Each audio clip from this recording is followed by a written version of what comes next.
Hey everyone, it's Callum from Cagefront here. I hope you're all having a great day, and we are back with another UFC Fight Night prediction and breakdown video in the Apex. The UFC Apex, which no one cares about and the UFC needs to get rid of. But we do have UFC Fight Night, Erin Blanchfield versus Maycee Barber taking place this weekend. And it's not the strongest card, it's a bit of a filler card, let's be honest here.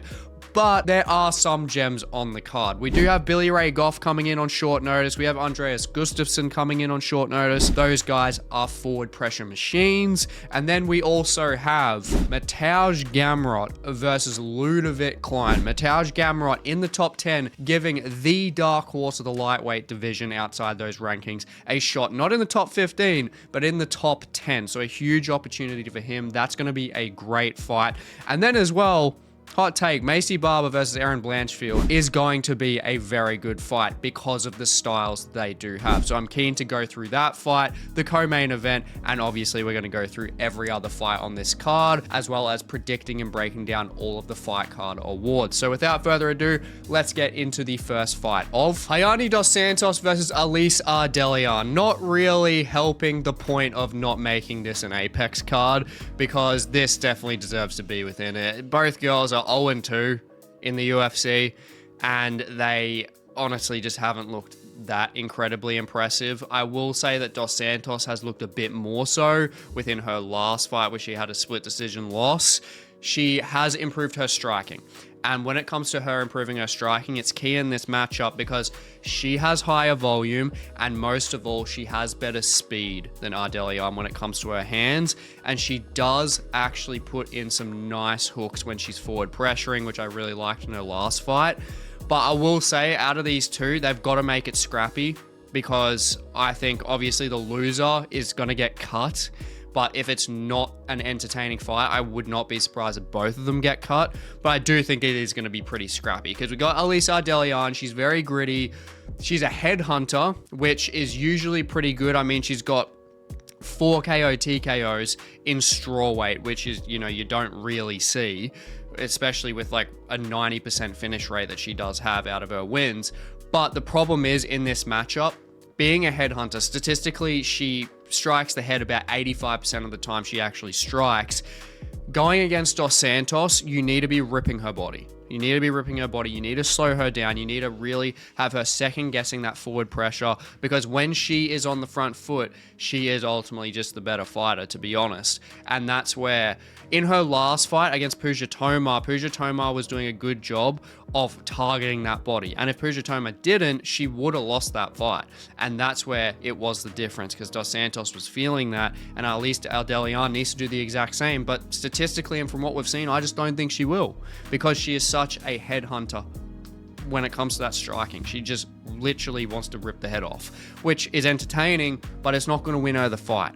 But I do believe that this is going to be a very scrappy one, and I do think that Elise can whip out a round within there. I think it could be the first or it could be the third round, depending on desperation, if it's really, you know, dragging away from her in the first 2 rounds. But Dos Santos, I've just liked the striking a bit better, the volume, the speed, and she's got the ground game as well. I mean, 8-1 with submissions. I don't think Ardelean's going to want to use that wrestling to really take it there and try and control her, because she's lost twice by submission. You know, there are openings there to take her out, and that removes part of her game. So I do believe it's going to be a 29-28 decision for Rayanne dos Santos. Moving up the card to MarQuel Mederos versus Bolaji Oki. Now, this is a very fun fight. I'm definitely keen for this one, because the striking between these guys is going to be fun. Both of them are clean strikers. Both of them have pretty nice boxing.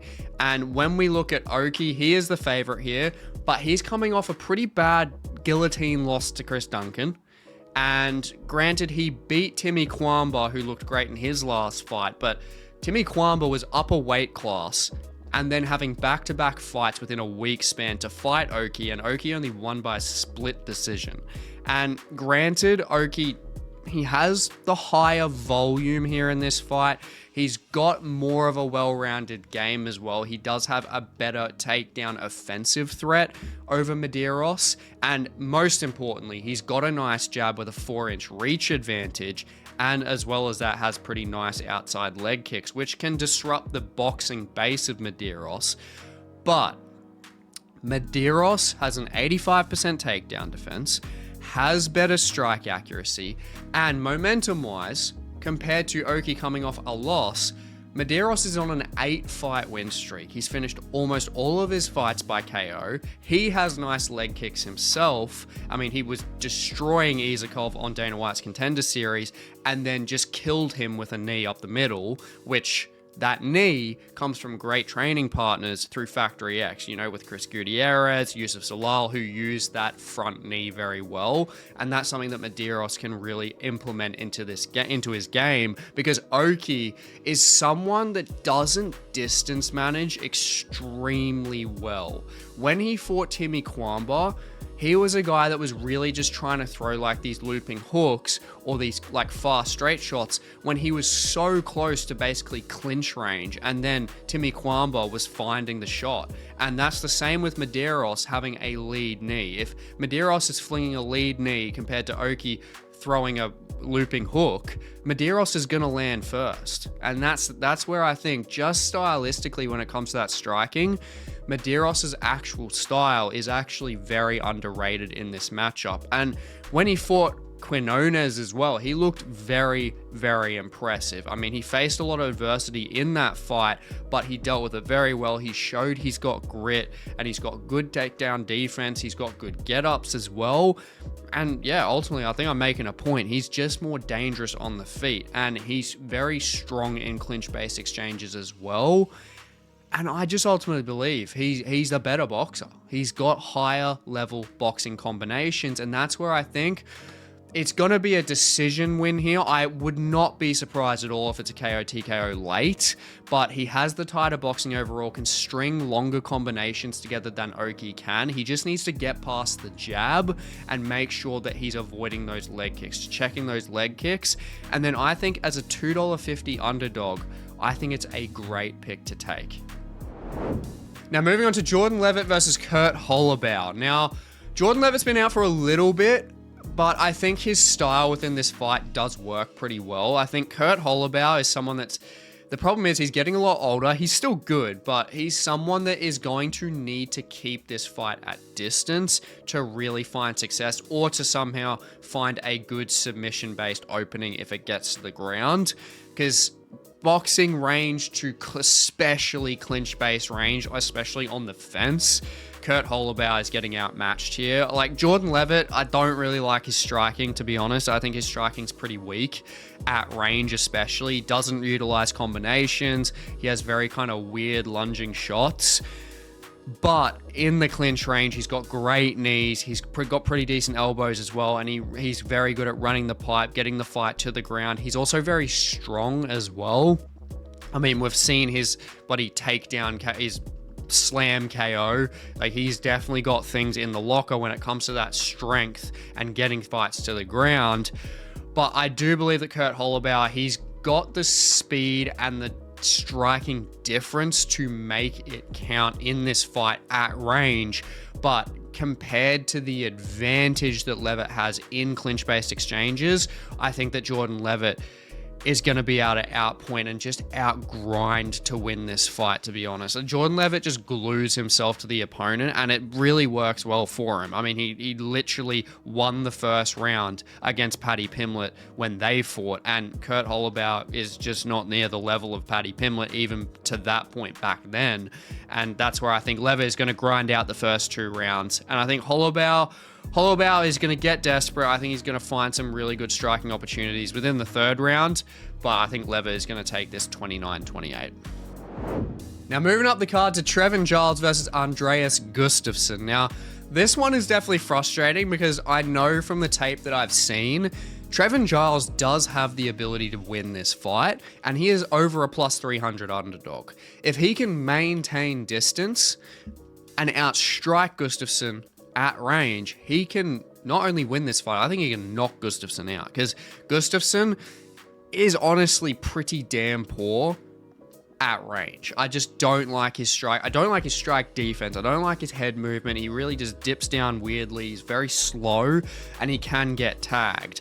And that's where Giles, I mean, he's got 11 finishes to his name. You know, half of those obviously by submission, but he's got that ability there. And he has fought some damn good opposition in his time, way better than Gustafsson's ever fought. Trevin Giles has fought guys like Gabriel Bonfim, Dricus Duplessis up a middleweight. I mean, he's also fought Carlos Prates at welterweight, you know. He fought Mike Malott in his last fight, which was a horrifically boring fight, and he really shut down there.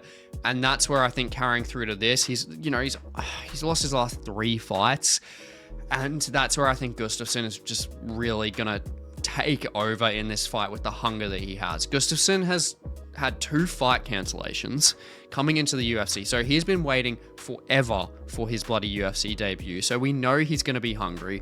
He's got a massive frame, and I think this being a 180 catch weight is going to work more in Gustafsson's favor, to be honest, because he's got the big frame, he's got the suffocating grinding based style with good knees and good elbows, and he's just very, very damn strong. He's stronger than Giles in those clinch based exchanges, but if it does stay at range, I'm calling it now, Giles can knock him out. But I just don't think that Gustafsson's going to allow that to happen. I think he's going to be able to really just cut off that distance.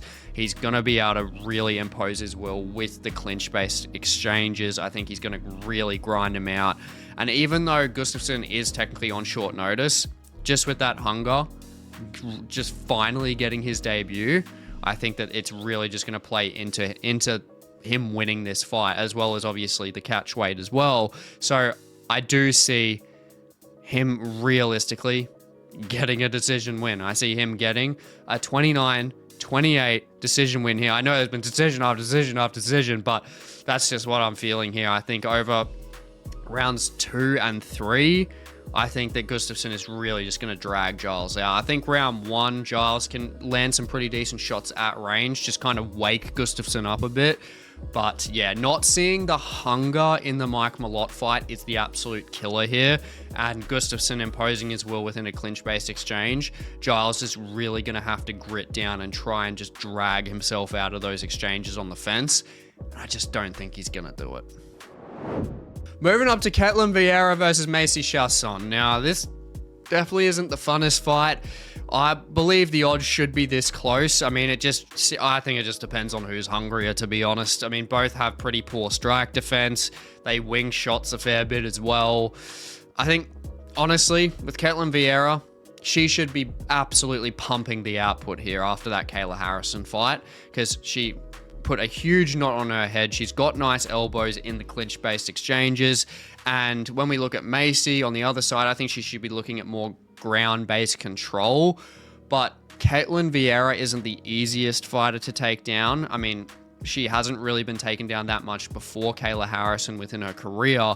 And if she shows the urgency, because the wrestling-based threat isn't there with Maycee Chiasson in comparison to someone like Kayla Harrison, I think that Ketlen Vieira should be winning this fight, especially in those clinch-based exchanges. And that's in attribution with Chiasson's poor head movement. And that is just where I think Ketlen Vieira should be able to get this one done. Chiasson's head movement isn't great. She has the speed with the striking, but I just don't like how she moves on the feet. Like, Mayra Bueno Silva was just piecing her up on the feet, and Mayra Bueno Silva is like barely even a striker. So I think Ketlen Vieira, if she can really just get past the wrestling isn't actually that much of a threat in comparison to what I've fought literally in my last fight, I can take some more chances here. I can use the volume. I can use the straight strikes. I can use the clinch-based exchanges. Just really make it gritty, because she knows she's got the submission game there to take this fight by a decision. But I think it's going to be pretty topsy-turvy. It could even be a split decision, to be honest. I'm not super fussed. I mean, Chiasson, I think she could come back in the second round, really just land some volume, get some decent control time. But Vieira, realistically, mindset-wise, and especially looking at the caliber of their opposition, I think Ketlen Vieira seriously should be winning this fight. Now, moving up to Allan Nascimento versus Jafel Filho. Now, Starting off with Filho, he's looked pretty good in the UFC so far, aside from getting absolutely wrestle-fucked by Muhammad Mokaev and getting submitted in that fight. He's finished all of his fights in the UFC, and he does have a pretty aggressive submission-based game, has a higher submission attempt record than Allan Nascimento. And when we look at Nascimento, he's been out since early 2023, unfortunately, with a consistent string of illnesses.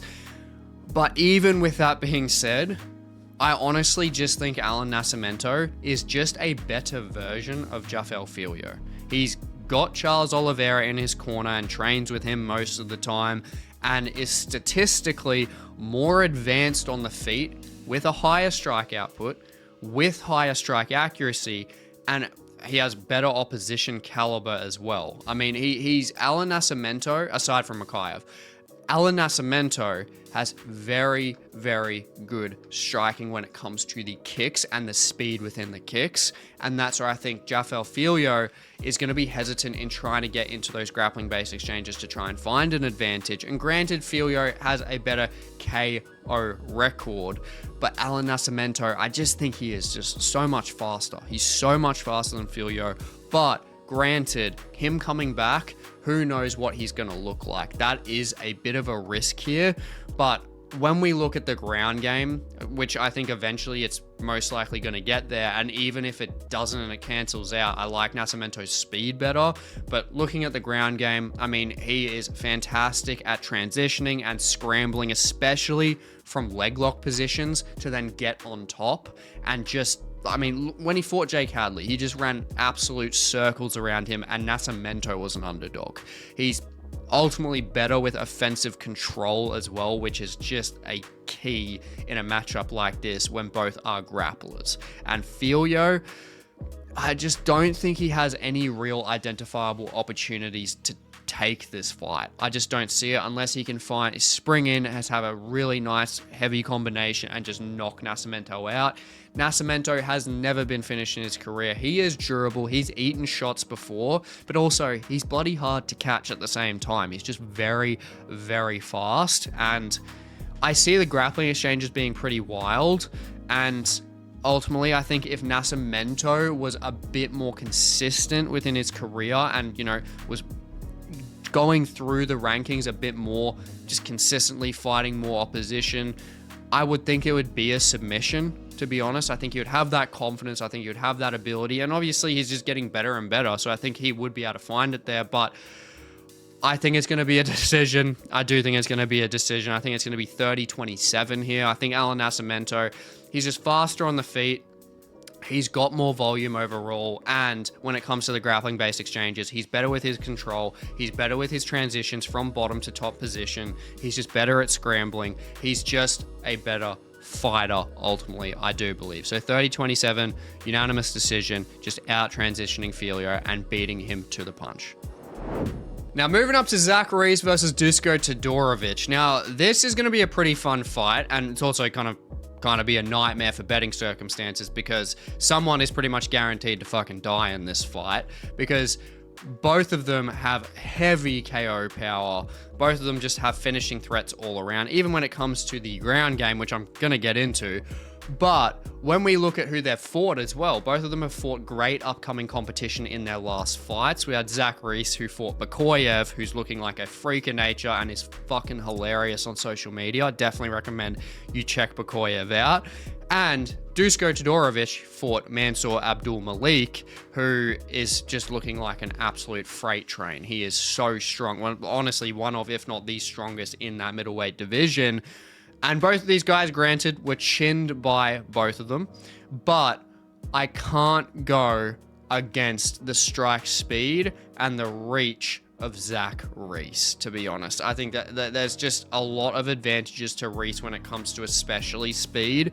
And granted, both of them have compromised chins, but Zach Reese he's just faster. He's a faster guy. I mean, he's got the strike speed, he's got KO power, he's got very snappy strikes, and the thing that I probably like the most is his body kicks. Body kicks are very underrated. He has a long leg reach, he just rips the body very well, and he's got a 3-inch reach advantage. And also, from what I have seen, I think that he honestly does have the ground game advantage here. Granted, has less submissions, but he has a higher takedown output, and the submission offensive game is obviously statistically higher because he's had less fights in the UFC. But I do believe that Zach Reese is going to trip Todorovic up. I think that Todorovic is really going to expect Zach Reese to just go into a barn burner fight with him. I think Zach Reese is going to take this opportunity, hopefully with some brain cells. He's going to be like, I can't have another Bukoyev finish against me like that. Otherwise, I'm going to have no brain cells left. I need to, because this fight isn't just a massive fight for him or anything like that. Like, no disrespect to Todorovic, but there's just not much to gain here except for getting back into the win column. And Zach Reese, to do that, to eliminating risk and just keeping reward, take him down, take Todorovic down and hunt for a submission. And I think he can do that. I think that he can hunt for a rear naked choke or a possible armbar finish there. Todorovic has never been submitted. He's got some submissions himself quite early on in his career, but he's not fast. Like, he's transitionally, he's not the greatest. I don't think he transitions that well. He just hasn't had a lot of guys that have tried to submit him. And that's where I think Zach Reese can really take advantage of that. So that's where I believe Zach Reese, within the end of the first or the start of the second round, I think he's going to shoot for a double leg, drop him on his ass, and then hunt that submission finish. Now, moving up the card to Dustin Jacoby versus Bruno Lopez. Now, this is definitely a tricky fight. It's a fun fight, but definitely tricky because it really depends if Lopez can effectively close the distance and get Jacoby down. Because if he does, I mean, I think that he can submit Jacoby. To be honest, I think that he's got the ability, he's got the strength there. He does have a submission-based arsenal, which is arguably even better than his actual striking arsenal. And I think he can do it, but the problem is Jacoby is very underrated with his takedown defense, especially when it comes to him being grinded against the cage. We saw it fantastically well against Vitor Petrino. Vitor Petrino, until like the third round, before Jacoby ripped his fucking head off, he could not get Jacoby down. And Vitor Petrino is a humongous light heavyweight, just a muscle nugget and a half. And that's where Bruno Lopez, I mean, if he can grind Jacoby out enough and safely close that distance, he can definitely wear Jacoby down and take him out. Because when Lopez fought Gaziazulov in his last fight, he just really grinded him out. And that's where I think it's not going to be as easy doing that against Dustin Jacoby as it was against Gaziazulov, because Dustin Jacoby, he has so much experience against these guys that are really trying to just drop him down to the ground, grind him out, because Jacoby has always been a fantastic kickboxer. He's a very good counter striker on the outside as well, obviously decapitating Petrino and stuffing all those takedowns in the process as well. And Bruno is, granted, he's strong, he can suffocate, but I don't think he has the actual speed to consistently do it with Jacoby really fighting him off. And I think that this is going to just be a tougher stylistic matchup for Lopez than it was against Gaziazulov. And that really comes down to Jacoby's experience and his defense, especially in clinch-based exchange. He's very good at separating the hands, just making sure it's not going to the ground. And if that can be maintained and he can stay on the feet, I think Jacoby is winning this fight. Granted, it could be a KO TKO finish. We know that Lopez has been finished before by Brenton Ribeiro on Dana White's Contender Series, but Dustin Jacoby, I think he's someone that's not going to overextend by any means, especially when Lopez is just shooting on him consistently. I think Jacoby is just going to really pace himself, just find those good shots, and I do believe he's really just going to hurt Lopez over the second and third round to take this by a 29-28 decision. But that being said, depending on how well Jacoby within that first round really just rips Lopez off and stops him from initializing his game plan, I think Dustin Jacoby could KO TKO Lopez in the second to the third round. I will not be surprised. But with Lopez and how gritty he is, I'm more confident going for a decision win for Jacoby, just really with that defense being the key to him winning this fight. Moving up the card to Ramiz Brahimaj versus Billy Ray Goff. Now, this is a short notice fight, and Ramiz Brahimaj, this guy's coming off a fantastic win over Mickey Gall, chinned him badly and showed some really nice striking in that fight. Had really nice 1-2s and landed that right hand over the top, which is a very tight overhand, showed some very nice consistent striking there. And then we got Billy Ray Goff, who is just a forward pressure machine. The guy has a ridiculous strike output, somewhere around like 8 to 8.5 strikes landed per minute, which is just dumb. That is dumb, because you look at guys like Max Holloway, you look at guys like Dustin Poirier, those guys have strike outputs around like 5 to 6. This guy's got 8. Like, that is just nuts. And it really just plays into how entertaining he is within his game, where he is a forward pressure heavy fighter, uses so much output with his boxing, and just loves an absolute barn burner of a fight. And when it comes to the odds here, he is a heavy favorite realistically, and I don't think he should be that much of a favorite because his strike defense isn't the greatest.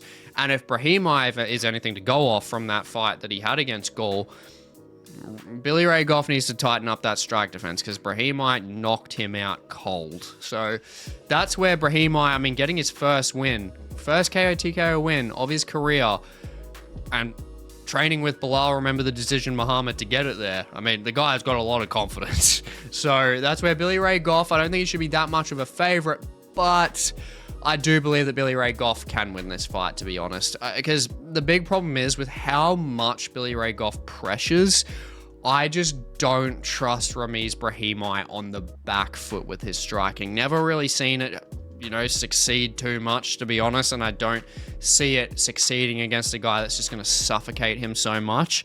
Brahimaj, there is a good chance that he could counter Billy Ray Goff and take him out. Billy Ray Goff is just a do or die kind of guy, so there's definitely opportunities for him there. And if Billy Ray Goff does decide to shoot on Brahimaj, there's always a chance that Brahimaj could get a submission. However, granted, you look on the screen, 10-0 with submissions. Brahimaj is a beast when it comes to that grappling game and that submission offense. But when you look deeper, his submission-based game is predominantly based off positions where he is on top or he is taking the back, where he gets arm triangles and he gets like rear naked chokes. I think he's got like 1 guillotine in his career. So Billy Ray Goff being on top of Brahimaj, he has more advantages to actually get control-based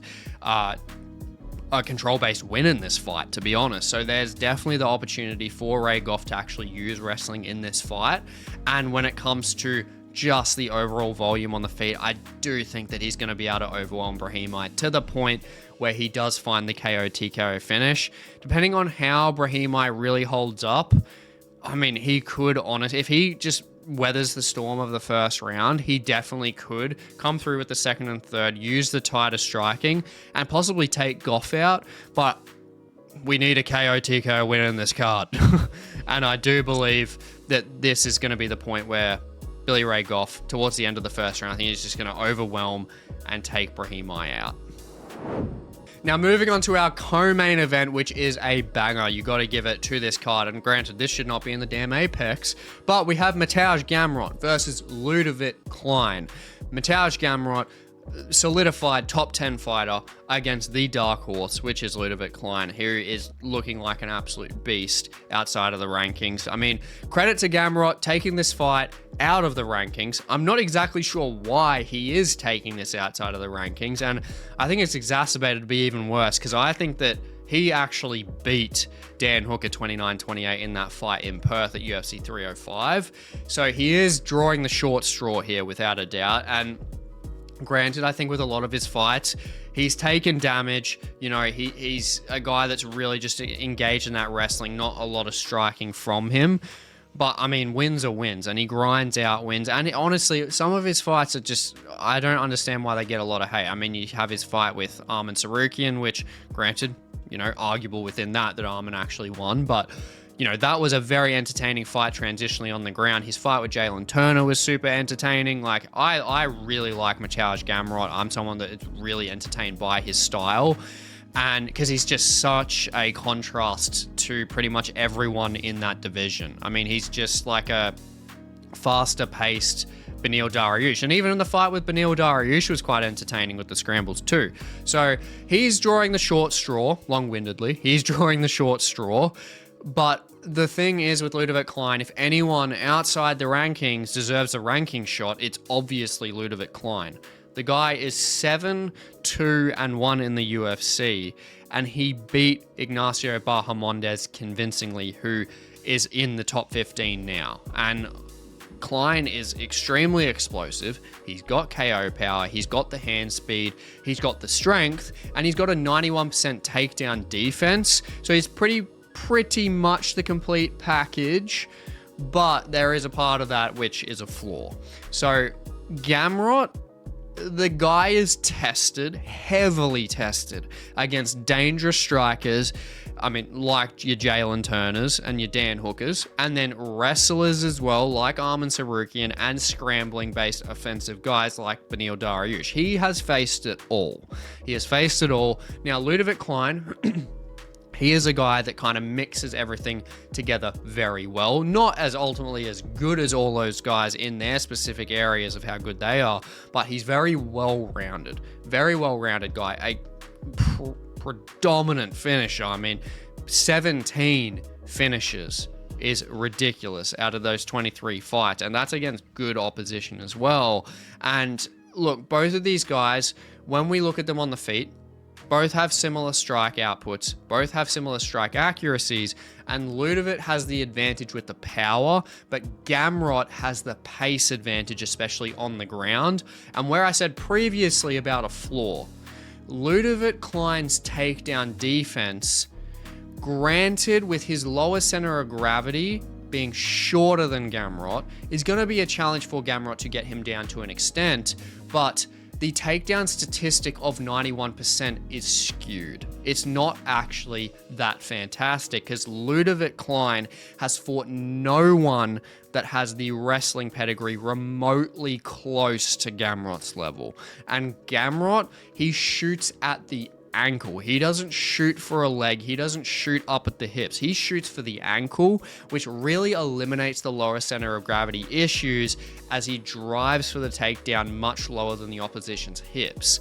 And that's where I think Ludovit Klein is going to be like, shit, I have not faced this kind of takedown before. Granted, he'll be training for it, but when it's actually in the fight and how offensively Gamrot uses it, I mean, I think Gamrot is just going to cause a lot of issues here. I do think so. I think Ludovit Klein is going to be able to take at least a round here. And if it stays on the feet, I think he can take Ludovit Klein out. I think he can take Gamrot out, pardon me. I am very certain of that because Klein has the power. Gamrot has a shit chin. Like, his chin isn't good, but his recovery is fantastic. That's the thing. But Klein is a guy that if he smells the blood, I think that he's going to be able to take Gamrot out. So Gamrot is really just going to have to make sure that this fight is either fought at very far range where he can just really dart in and out because he is just faster. He is a very fast guy. Gamrot is just so quick, whether it comes to the feet, whether it comes to the ground. He's like a Tasmanian devil, if you know what that is from where you're coming from. But yeah, he is very, very quick. And when we look at Gamrot with the pace, and especially with the wrestling, Klein just hasn't faced that before. And I think that is where Gamrot, I do believe he is going to be able to get this one done by 29-28 decision. Gamrot's got the quick hands to set up the takedowns very well, but the key for him is ultimately not standing with Ludovit Klein for too long and trying to make sure that he out-grapples Ludovit Klein. Because if he's staying on the feet, no. I think Klein can do what Dan Hooker couldn't. I think that Klein can take him out, to be fair. But Gamrot, I think he is absolutely well aware of that. Like, Ludovit Klein is absolutely no joke. There is a clear reason why he is going from 18th ranked to 7th ranked to get that opportunity. He is a killer. And do not be surprised if Klein does take him out. Just depends on how Gamrot plays his game. But from every single fight that we have seen of Gamrot, if he plays it that same way, he should be able to get this done by out-grappling Klein to just edge out that decision. Now, moving on to the main event, we have Erin Blanchfield versus Maycee Barber. And granted, this card is getting a lot of shit in the MMA community, but for a women's MMA headliner, this is one of the best we could have gotten, to be honest, because Maycee Barber is always super entertaining in my opinion. She's extremely scrappy, has good pressure, she's got great clinch work, great clinch striking, and a lot of her fights get pretty bloody. I mean, her fight with Amanda Ribas was great. I mean, she had the head kick, and then she just beat the shit out of her on the ground, and she beat Chukagian very well in her last fight too.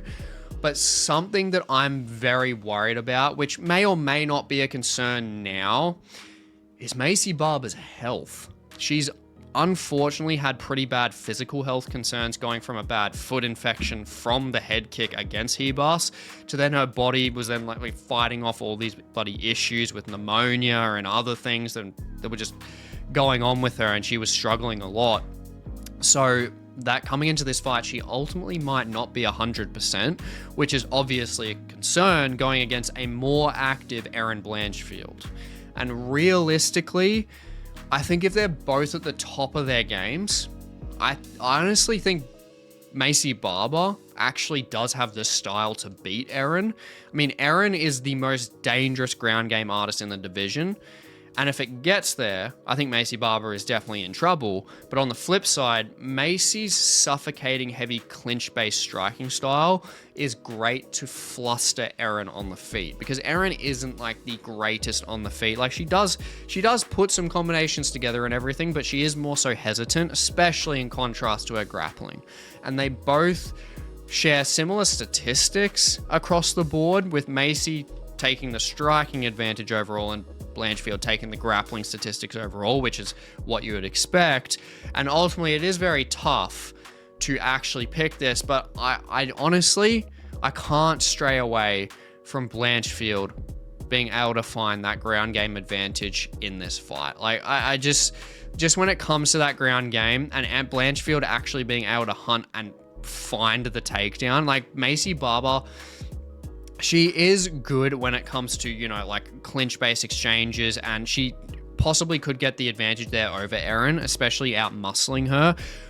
But Maycee Barber actually getting taken down, there are holes there where she can be taken down. She has in multiple fights, and Erin Blanchfield will make her pay if that happens. Because if Erin is on top of Macy, Erin can definitely hunt the submission, but the control-based period that she's going to be able to find is going to be crucial in this fight. I think Erin Blanchfield, when it comes to grappling, she's just going to be one step ahead transitionally of Maycee Barber when it gets to the ground. And on the feet, if it's staying on the feet, Maycee Barber honestly could possibly find the opportunity to take Erin Blanchfield out. She's got 6 KOs. I mean, both of these girls have never been finished before. They're both very gritty, and I think it's just going to make for a very good scrappy fight. And I do think that Erin is going to take more damage in this fight than she's ever taken before, but I don't think it's going to be enough to take away from her submission attempts and overall control to take this fight 48-47. I see Erin taking round 1, 4, and 5. I think the lack of championship experience with Macy's pacing against a grappler that good is going to really slow her down, because you've got the low activity that Maycee Barber obviously, unfortunately, hasn't been able to have. She's been inactive. Her game is very just fast-paced. She's very heavy when it comes to just striking output, just really suffocating the opponent. She wants to get them out of there, and she hasn't been drawn out to these long rounds before. And that's where going against Erin Blanchfield, who is someone that has had that experience multiple times now, literally against top opposition like your Manon Fiords and your Rose Namajunas as well, that's where I think it can be a bit of an issue in terms of Maycee Barber being able to stay at the top of her game cardio-wise in comparison to Erin Blanchfield. And that's where Erin, I think she's going to take over in those championship rounds, especially with the heavy grappling game as Barber gets more tired. But I think rounds 2 and 3, I think that's where Maycee Barber can really just stop the wrestling, really try and take her out. Because I think Maycee Barber is going to be like, I need to get her out of here before the championship rounds. But I don't think she's going to be able to. I think Erin is very defensively sound overall, to the point where she's not getting hit with these massive shots. She gets stung by jabs and stuff a lot, but I don't think that Erin is going to really be staying on the feet for too long. She'll put it in the clinch herself if she really needs to, and that's where I think she can grind out that decision. But this is going to be very close, and actually I would not be surprised if this is a split decision. I wouldn't be surprised if like the third round or possibly the first round is a sway round, and then it goes through to see who just has either more damage or more control realistically. But I think Erin, with her activity and that grappling pedigree overall and her experience within the fourth and fifth rounds, I just have more comfortability taking her within this matchup. Now, moving on to the Fight Card Awards, kicking it off with Fight of the Night. Literally just spoke about them. I've got to give it to Erin and Macy. I think these girls against each other, I think it's just going to be a very entertaining fight because Erin Blanchfield obviously isn't the greatest on the feet. She has a very high output though. Her volume is very impressive, especially when we saw her against Rose Namajunas. And Maycee Barber is just gritty, loves just a war. And she's going to be trying to avoid the ground game, and then Blanchfield is going to be trying to get it there, and that's just going to lead to a kind of stalemate. There's going to be a lot of, strike output, like more volume from Blanchfield and more power from Barber. I think this is just going to be a great, scrappy fight, and I'm very keen to see it. Now, moving on to finish of the night. Not many finishes in this card, but I've got to give it to Billy Ray Goff. I think if he can really just pressure Ramiz on the back foot and take him out, I think he's going to claim this spot because there's not really much competition there except for like Zach Reese, in my opinion. But if he's able to do that, pressure forward, and especially taking Ramiz Brahimaj out after such a good KO win that he had, just pressuring him on the back foot and then taking him out, I think that just adds to the finish of the night for Billy Ray Goff.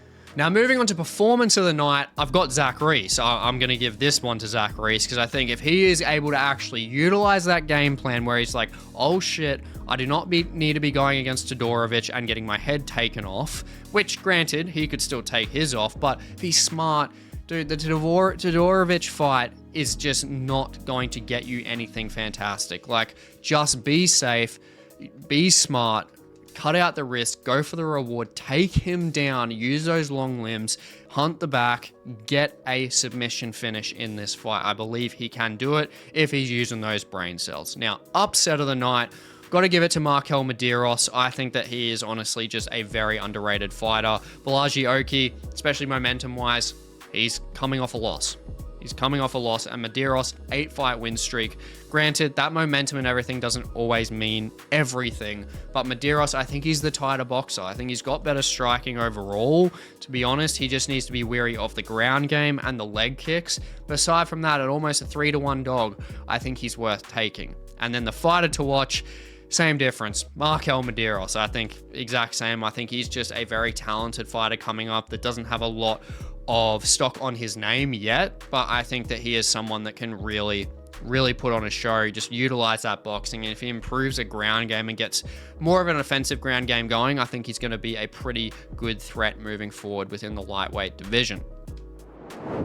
Now, I really hope you enjoyed this predictions and breakdown video, and I hope you enjoy the card this weekend. Now, UFC 316 is on the way, and if you haven't already checked out my fighter spotlight video on Patchy Mix, who's going to be fighting on that card, who has a lot of hype around him, I definitely recommend you check that one out, because if he wins this fight against Mario Bautista, there's definitely arguments for him to be getting somewhere close to a title shot against either Merab or Sean. So that's going to be very interesting to see, and I explain everything about him, about his career, all his disciplines, everything in that video, which is on the screen now. And please like, comment, subscribe. It goes a long way for the channel. And I will catch you in the next one.